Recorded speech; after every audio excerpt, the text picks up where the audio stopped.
বিষয়টা হচ্ছে কিরকম, যে টোটাল স্টেশন মেশিন ব্যবহার না করে কিভাবে ডিজিটাল পদ্ধতিতে জমি পরিমাপ করা সম্ভব করা যায়, এটা আদৌ সম্ভব? সম্ভব না হলে তো বলছেন না।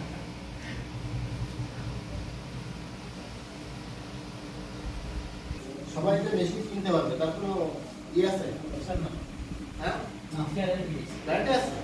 যারা ক্লাস করতে এসে দেখা গেলো যে যদি 20 জন থাকে 2 জন মেশিন কিনতে পারে, অ্যাবিলিটি থাকতে পারে নাকি? বাকি 17 জনের তো নাই, 18 জনের তো নাই, তারা কি ডিজিটাল পদ্ধতিতে মাপবে না? মাপবে?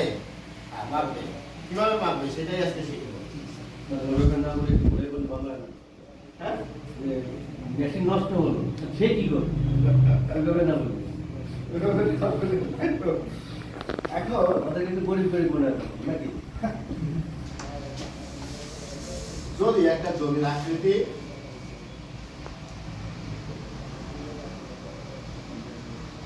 কম কম কেন, লোক সংখ্যা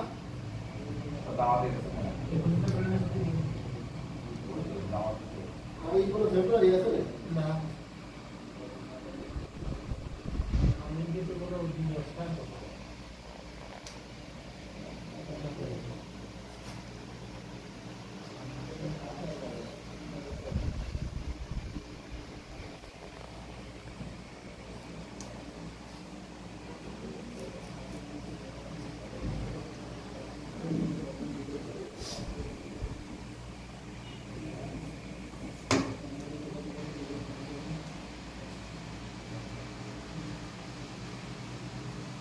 একটা চিত্র, এটা দাগ নাম্বার 1, এটা দাগ নাম্বার 5, ঠিক আছে?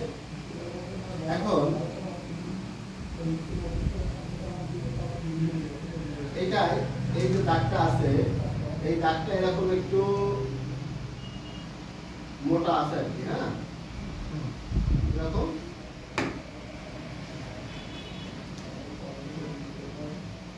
সাধারণত যেরকম দাগ থাকে তাছাড়া তুলনামূলকভাবে একটু অবাক মোটা।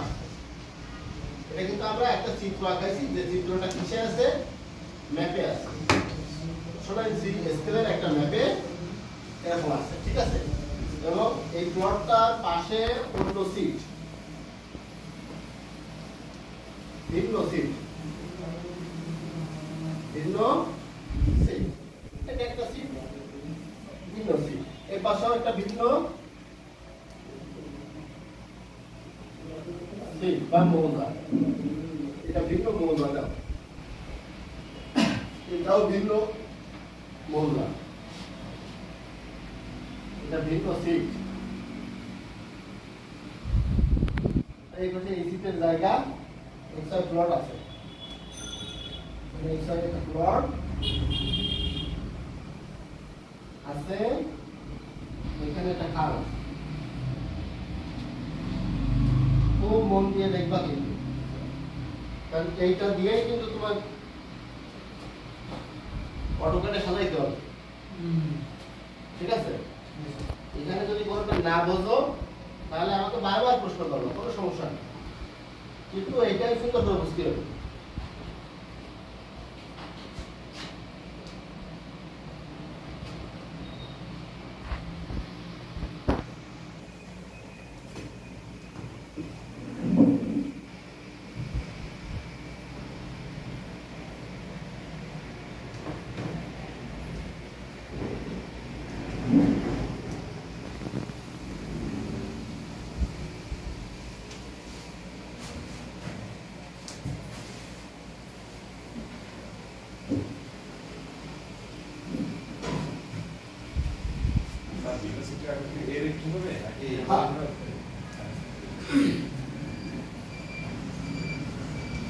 আর 5 নাম্বার প্লট পরিমাপিত ভূমি, মানে আমাদের যেটা জরিপ করতে হবে সেই ভূমিটা কোনটা, 1 নাম্বার, 5 নাম্বার এবং 5 নাম্বার।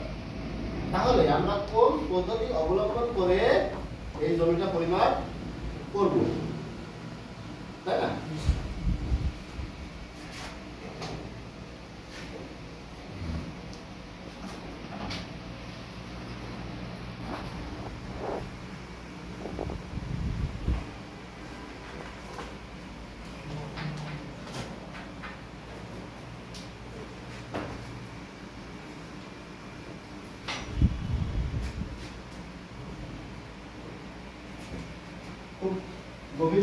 স্লোগান দিয়ে দেখো আমাদের জরিপ কাজ শুরু করার কথা কোথা থেকে?